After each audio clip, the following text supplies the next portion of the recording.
Singer Mangli చుట్టూ ముసురుకున్న 200 కోట్ల micro finance కుంభకోణం గోకులనందన ఇన్ఫ్రా మరియు శుభక్షేత్ర ప్రాజెక్ట్స్ అనే సంస్థలు సినిమా ఫైనాన్సింగ్ మరియు రియల్ ఎస్టేట్ పేరుతో ప్రజల నుండి భారీగా పెట్టుబడులు వసూలు చేశాయి. నెలకు 3% నుండి 5% వరకు లాభాలు ఇస్తామని నమ్మించి దాదాపు 150 కోట్ల నుండి 200 కోట్ల వరకు వసూలు చేసినట్లు ఆరోపణలున్నాయి.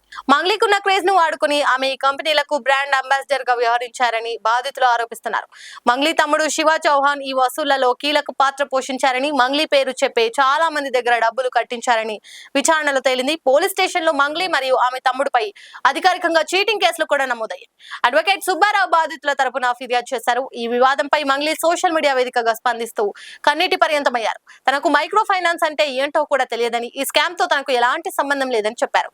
ప్రధాన నిందితుడు మధు నాయక్ తమ సామాజిక వర్గానికి చెందిన వ్యక్తి కావడంతో పరిచయం ఉందని, అంతకు మించి ఏమీ లేదని స్పష్టం చేశారు. తనను బ్లాక్మెయిల్ చేస్తున్నారని చెబుతూ అడ్వకేట్ సుబ్బారావుపై ఎదురు ఫిర్యాదు కూడా చేశారు. ఈ కేసులో ప్రధాన నిందితుడు రమావత్ మధును పోలీసులు ఇప్పటికే అరెస్ట్ చేశారు. పోలీసులు జరిపిన ప్రాథమిక విచారణలో నిందితుడి ఖాతా నుండి మంగ్లీ తమ్ముడు శివ ఖాతాలోకి డబ్బులు బదిలీ అయినట్లు ఆధారాలు లభించాయని వార్తలు వస్తున్నాయి.